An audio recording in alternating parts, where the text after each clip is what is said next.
Welcome to the Real News Network. I'm Paul Jay. The anniversary of D-Day is being talked about mostly as a confrontation between President Obama and President Putin, mostly to do with Putin supposedly saying the American D-Day and the American role in D-Day was not the decisive issue or story that American mythology lends it to be. And of course, there's a lot of truth to Putin's argument. But perhaps the more significant discussion to have about D-Day is how it set the conditions or prepared for American dominance of Europe and the world after World War II. And now joining us to talk about all of this is Professor Leo Panitch. Leo is the Canada Research Chair in Comparative Political Economy and a distinguished research professor of political science at York University in Toronto. He's the author of the Deutscher Book Prize winning The Making of Global Capitalism, the Political Economy of American Empire. Thanks for joining us, Leo. Glad to be here, Paul. So when the Americans joined D-Day and after Pearl Harbor finally joined the war in Europe, not only do they want to defeat Germany, but clearly they have plans for trying to control the outcome of the European war. When does that begin and what does it look like?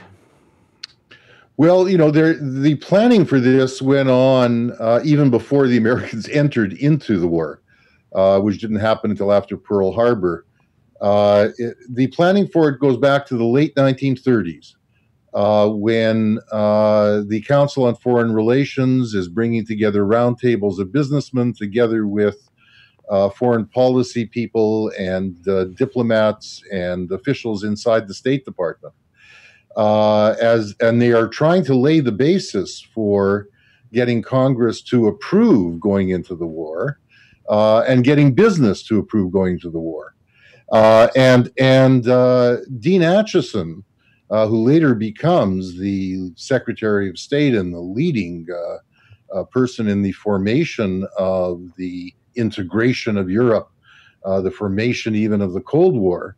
Acheson in 1939, partly through these meetings, but partly through a public speaking engagement that he's involved with, he actually goes to the International Lady Garment Workers Union, as well as to Yale University, and delivers two major speeches in which he says American capitalism will not be safe insofar as Europe is not safe for capitalism. And by that, he means both, obviously, communism, with the Soviet Revolution having yielded the communist regime in Russia, but he also means fascism. He means by capitalism, he means an open, free trade, capital flowing capitalism, which, of course, the fascist powers in Italy and in Germany especially have been closed to. And it's that is driving fundamentally the concern that the Americans have in Europe and is driving Roosevelt to try to lay the basis for overcoming isolationist opinion and getting into the war behind Britain. Leo, you actually told me off camera the Americans actually wrote Hitler a letter at one point suggesting a free trade agreement. Well, Cordell Hull, who was the Secretary of State through the 1930s and a fanatical free trader, and believed that free trade and the export of capital was the only way to contain radicalism at home, and was concerned, as many of the Western ruling class was, that the main enemy was not Germany, the main enemy was Soviet communism. He sent delegates to talk to Hitler in 1940 and tried to still arrange a peace agreement on the condition that Hitler would sign on to free trade. And Hitler sent back the message to tell the Americans that not all the world's problems could be solved by free trade. Well, Hitler turned out to be right about something. Now, Leo, the vision of American expansion, or a Europe in America's eyes after the war, you've written that it's essentially their vision of the New Deal, a regulated kind of capitalism, and that this would compete and eventually defeat the Soviet model. And that they really believed, I think, many of them at least, that they were bringing a kind of democracy to the world. Europe had gone to fascism as their way out of the crisis, and America had not. What was their plan, and how did they see it? Well, I think it does go back to what we were talking about before, which is their deep understanding, and I think correct understanding, that for America to remain capitalist in the New Deal way, it had built state institutions to remain capitalist, to incorporate labor, to incorporate dissent, etc. That Europe had to be incorporated in the same way. And it was a remarkable development. I mean, what it meant was really for the first time at the end of a war, a successful state largely forgave the debts of the countries that it had lent money to in prosecuting the war. And everybody was in hock to the United States, of course.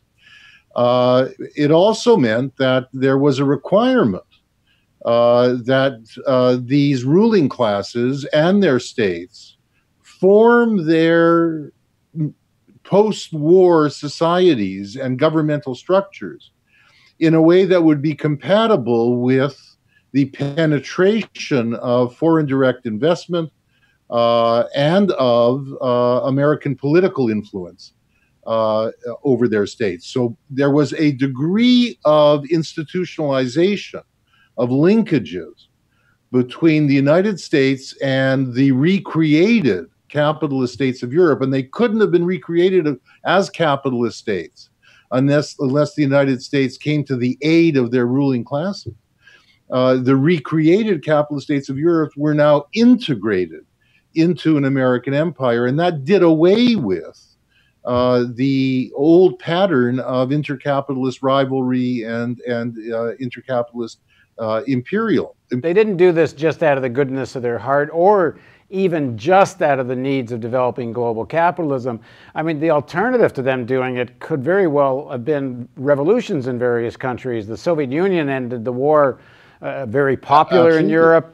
There's communists everywhere. No, of course not. Of course, they actually were actively recreating the capitalist states, because had they not done so, there was a very strong chance, given the degree of strength of the labor movements, let alone communist parties, that they wouldn't be capitalist states in the sense that the United States understood them. That is, open to trade, open to free capital movements, open to American direct investment, floating their bonds in New York and Wall Street. So that's what they meant by capitalist states. Of course, they weren't really all that frightened by the Soviet threat. That was the, language of the Cold War. That was the discourse of Soviet aggression. We hear some of it today around Putin. No, what they were concerned about was the strength of the trade unions and the strength of the communist parties. And one should remember that in a number of continental European countries, Italy and France in particular, communists were members of coalition governments in the immediate post-war years. They didn't know that the Labour Party wouldn't, in Britain, which overwhelmingly formed a government in 1945, the first majority government in Britain, would not be a left social democratic government rather than what it turned out to be, which was heavily involved in promoting the Cold War and reproducing the central role of the City of London of financiers in global capitalism. That was not clear in 1945, 46, 47. The idea of exporting the New Deal almost had to be, in a sense, European social democracy, which actually took the New Deal further than ever went in the United States. Yes and no. I think one has to be careful with this. It didn't always go further than the United States, not least in terms of labor regulation. And they had partners not only with the Social Democrats, but also with the Christian Democrats, those corporatist conservatives who've always looked for structures of class harmony. Moreover, even in the immediate post-war period, the American goal, and of course there were battles about this in the United States, was to lay the basis, despite the capital controls that were allowed right after the war, was to lay the basis for those countries being open to free trade and foreign direct investment. And that's the recipe for neoliberalism. And in that context, as they constructed the IMF and the World Bank, and the planning for that was going on during the war, they were looking at it from the point of view of, yes, for a temporary period, we will allow for the type of capital controls, exchange controls, etc., that will allow these countries to get back on their feet. And that could take quite a period. But our long run goal is to open up those countries to free trade and free capital movements. Now, with the development of the EU and the euro and all of this, the United States didn't oppose this. At the time, there was a lot of talk about Europe could be a competing power bloc, competing superpower, but that never happened. Well, right up until the latest crisis, this was the commonest and most mistaken notion, the notion that Europe was forming in opposition to the United States. Not at all. The Americans, in fact, made a condition of the Marshall Plan that the first steps towards this be taken, and they supported it all along, insofar as Europe was to become a zone of free trade and free capital movements, which it has always been. And in that sense, as we look today, for instance, at the push of NATO to Russia's borders, the incorporation of Eastern Europe, of the former communist states, into the European Union has been of a piece with the military strategy. In fact, Madeleine Albright, Clinton's former Secretary of State, in the context of the Ukraine disaster, said that had the Europeans been more active and open in incorporating the Ukraine economically long ago, they wouldn't be facing this problem, and Ukraine would already be part of NATO. So these have been things that have moved together. They haven't been separate at all. Now, D-Day, which started the conversation, was a very big step towards the defeat of Hitler, but I think clearly not the decisive issue. As we said earlier, the Soviet war against Hitler and Nazism was the more decisive breaking of its back, but still it was important. But as things progressed, and we look at the last few years, Germany has become more and more dominant in Europe. You've heard people say that Germany has accomplished, without firing a shot, what it wanted to in World War II. I don't think quite that, but Germany certainly has emerged as the dominant economic and political force in Europe. The Secretary of the Treasury at the end of the war, Henry Morgenthau, was actually proposing that Germany not only be demilitarized, but entirely deindustrialized, that its manufacturing capacity, its factories should be wiped off the face of the earth by NATO, by Allied bombing. And it's very, I think, important to recognize that that was not taken all that seriously in American ruling class circles, precisely because there was an understanding that the United States would only continue to prosper, that American capitalism would only continue to prosper if the other advanced capitalist societies were developed so they could prosper. So you could get accumulation via trade and investment in those countries. Those people who think capitalism is about one capitalist country weakening another capitalist country, rather than playing the role of encouraging its capitalist development so that the pie grows in a capitalist sense. So there's more and more space for accumulation and commodification, et cetera, including, of course, by American multinational corporations there. That's the key to how the United States built its empire.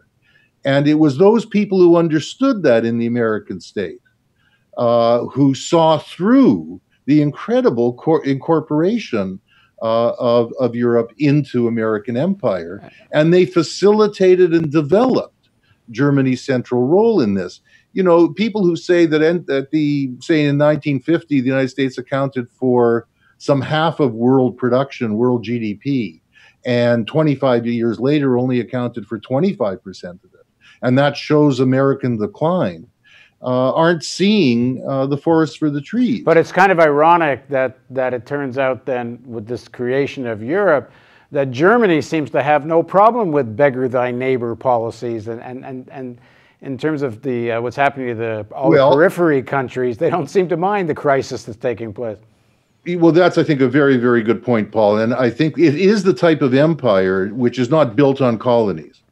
And therefore, there has to be a continual negotiation of the American state's central role in governing the global economy with what are, of course, sovereign states. So the United States can't simply tell Germany what to do. It isn't that kind of empire. Can't even tell my state, the Canadian state, what to do. So there needs to be negotiation, pressure, and there's a degree of autonomy in each of these states. The American Treasury and Federal Reserve have not been happy with the German Bundesbank, which is the most powerful influence on the European Central Bank, for the kind of austerity, the hardball that has been played on the periphery of Europe. This goes back all the way to the 1970s, when the Germans showed how obsessed they were with what they call moral panic.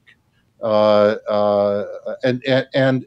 that is essentially about not bailing out capitalists and bankers who make mistakes. And the Americans have recognized all along that when the financial system's about to tank, it's the state's role to save it.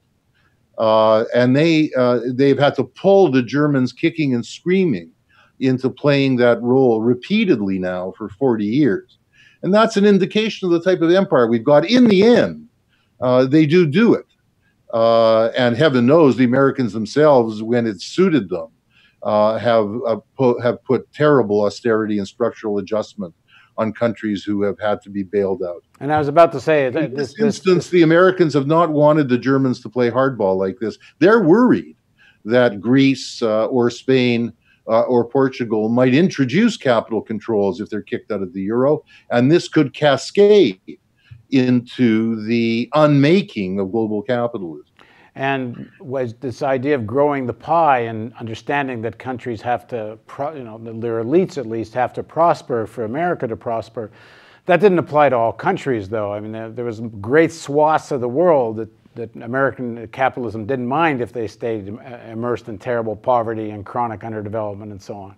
Well, yes and no. I mean, I think that the Americans have been extremely active, as have the Germans for that matter, in making the condition for foreign aid or for bailouts by the IMF when they are in financial trouble, that they open up their economies to foreign direct investment and that they orient themselves to export-oriented development. So the development of Brazil or China or India, for that matter, is not something that the American empire has been afraid of. It's something it's encouraged, insofar as it's been about capital accumulation, insofar as foreign capital inside those countries will be treated equally with national capital, insofar as American multinational corporations and other multinational corporations can come in, and insofar as the ruling classes of those countries are free to put their money into Wall Street. But for many countries, these policies have led to the exact opposite. Rather than economic growth, maybe some of the elites have gotten rich, but many of the countries that opened up, allowed this direct foreign investment, and followed the whole regime, it ended up as a disaster for them. Yes, for a period, but not, and for some regions of the world, of course, it is a disaster, and it's going to be a disaster because they don't have the class structures, the state structures, et cetera, to do that. I entirely agree. But one shouldn't think that that is an inevitable outcome. What is an inevitable outcome is the growth in inequality, the growth in alienation, the transformation of class structures and state structures so they facilitate markets and undermine protections for their citizens. That is inevitable. But that's the case in Ohio, as well as in the countries of the third world. Thanks very much, Leo. Happy to be here, Paul. And thank you for joining us on the Real News Network.